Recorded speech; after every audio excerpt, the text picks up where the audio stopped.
नमस्कार समस्त को मोर बहुत सारा भल पाइबा आमर अगस्ट 1 रु 11 तारिख जाए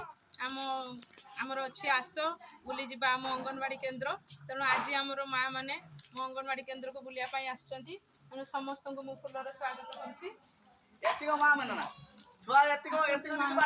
आहरी आमर जेजमा जेजबापा मैंने सेंटर भितर बसिछंती जेहेतु से बयस्क लोक टिके बसिछंती हो आज माँ मैंने आसछंती देखिए पिला केन्द्र टी केमती रखी पिला कौन कौन खेलना कौन खेल कौन सब पिला ये सुरक्षित भाव में खेली पारे बसी पारे स्नेह आदर भल पाइबा सब दीदी पाइपर से सब देखिए देखो मुझे सब निज हाथ सब हैंडक्राफ्ट डेकोरेट कर मोर जेहतु ना पाचेरी मुझे फूल स्नेह फूल प्रेमी तेणु फूल गछ प्रेमी तेणु से सब बटल काटी कर माँ मैंने आसिले सेंटर भीतर मोर माँ मान सब फूल तोड़ा देती वेलकम करी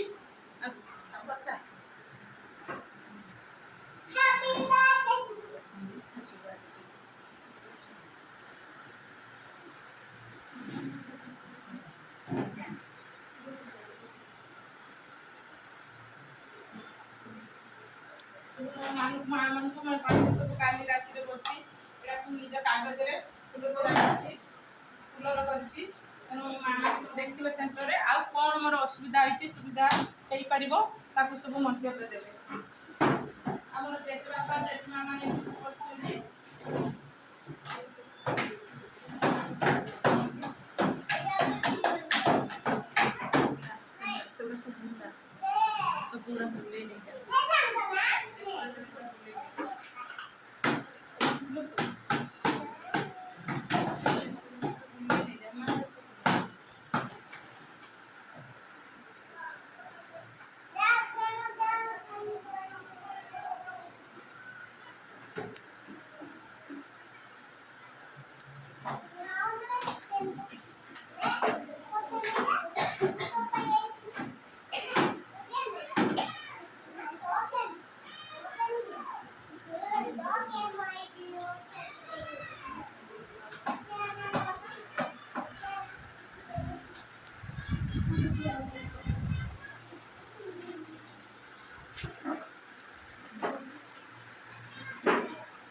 माँ मैंने सब देखी सारे मंतव्य भी टे रही से कौन आम मो केन्द्र कौन करें कौन भल हम जेटा से कहे तेणु मोर जी डांस कमिटी आम मदर्स माँ अच्छा आसती से कहे कौन आम केन्द्र भल हो पार नमस्कार आम केन्द्र बहुत भल आमर टे पड़िया छोट पिला पाची पाची होगा भी आम भी निजे निजे घर पास जी फूल गच लगे पारे सी भी बहुत भल पाती गच लगे आम भी जहाँ पानी को आने फूल गच काटी पिला देखा भी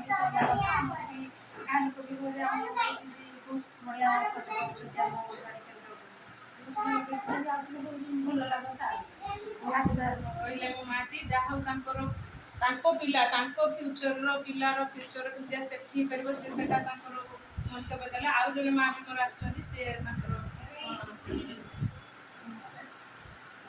आम अंगनवाड़ी बहुत सुंदर आम दीदी भी बहुत भल निज अंगनवाड़ी निज घर परिका बहुत हैंडक्राफ्ट जिन सब सजाई भल रखी आमर ग्राम पंचायत आदर्श अंगनवाड़ी हो पारता जदि आमर एपटे पोखरीटा रही छोट पिला सब रही हो पारता जदि पाचेरी टिके रास्ता अच्छी रास्ता साइड अंगनवाड़ी आमर जदि पाचेरी टिके हो पारता भल हाँ पाइखाना गोटे ना छोट पिला मैंने झाड़ा परिस्रा जावाक हैरान होती जदि पाचेरी हो जाता आउ टे पाइखाना टे हो पारता बहुत भल